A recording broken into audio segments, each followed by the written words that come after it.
An urgent call coming out from the folks at Canadian Blood Services seeking 22,000 people before the Labor Day weekend. The organization says the need for donors is urgent ahead of the long weekend, which typically sees a drop in donations due to things like vacations and preparations to send the kids back to school. O-negative blood is especially in demand because of its compatibility with all other blood types. For more on this, Michael Betel is standing by. He is the Ontario Director of Donor Relations for Canadian Blood Services. Michael, good to have you with us. Thank you for this. Thank you so much for having us. Let's talk a little bit more about the urgent need being right now. We're coming toward the end of August here. This is when it becomes really crucial for you guys. Every year in the summertime, we can pretty much predict it gets more and more challenging, especially the Labor Day weekend. People are getting ready to go back to school. You know, they're finishing up their summer stuff that they want to do. And so we really need people to come in and donate blood right now. 22,000 donors. Yeah. In terms of the ambitious nature of that, is that a lot for you guys? That's what we need, what we normally need. We should have, just to give you an idea, between 20 and 30,000 units of blood in our inventory. And right now we have just under 15,000. So we have a little bit of a ways to catch up.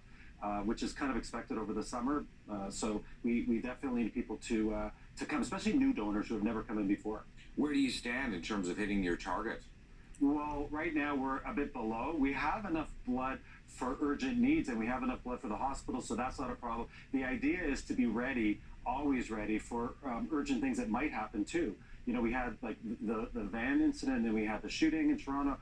And so things happen and we just have to make sure that we're always ready. What do people need to know, Michael, if they might be a little hesitant about donating?